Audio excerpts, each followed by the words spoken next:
Over 130 people are reported dead in Rio de Janeiro, Brazil. Police conducted their largest ever operation against organized crime gangs in the city's history. NTD's international correspondent Arian Pastor is in Brazil, and a warning: this report includes footage that some viewers may find disturbing. A pastor is seen crying in Rio de Janeiro on Wednesday, a day after state authorities conducted a major police raid, the largest in the city's history. Around 40 bodies were seen lying on the ground, waiting to be collected on Wednesday. Police raided 2 impoverished neighborhoods in the city, also known as favelas.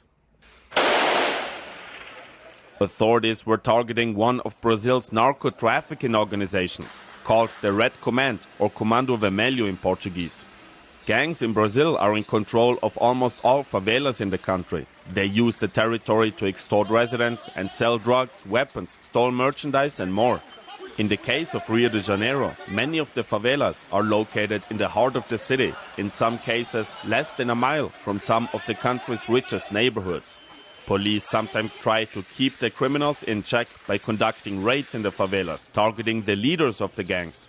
However, Tuesday's operation is by far one of the largest and deadliest the country has ever seen. My cousin was decapitated by special force troops. He didn't have a single gunshot wound.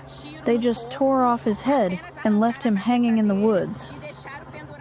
Now, a major criticism people often have with the police raids here in Brazil is that innocent people die during the shootout between police and the gang members. But officials in Rio are now saying that this wasn't the case with any of the 130 casualties during this raid. That's because almost none of the shooting took place in the actual favelas. So police knew that once they enter the favelas, the gang members are most likely going to escape through a nearby forest. So special forces waited in that forest and confronted the gang members there to not have the shooting in the favelas.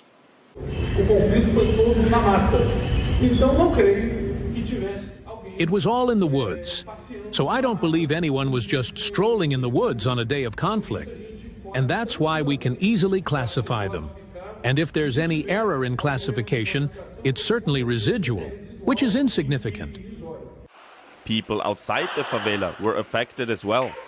Armed gang members entered public buses, forcing the drivers to block major streets across the city. That's to prevent the police from getting through. Thousands of people report being in distress, not knowing what was happening, as the city erupted in chaos. Now, the opinions here on the ground in Brazil regarding this raid are divided. Critics of the operation say that these raids never really have a significant impact. People die, but in a few days, drug trafficking and crime just continue.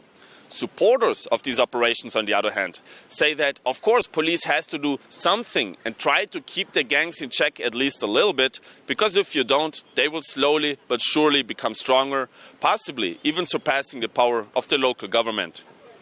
Reporting in Brazil, Arian Pastor, NTD News.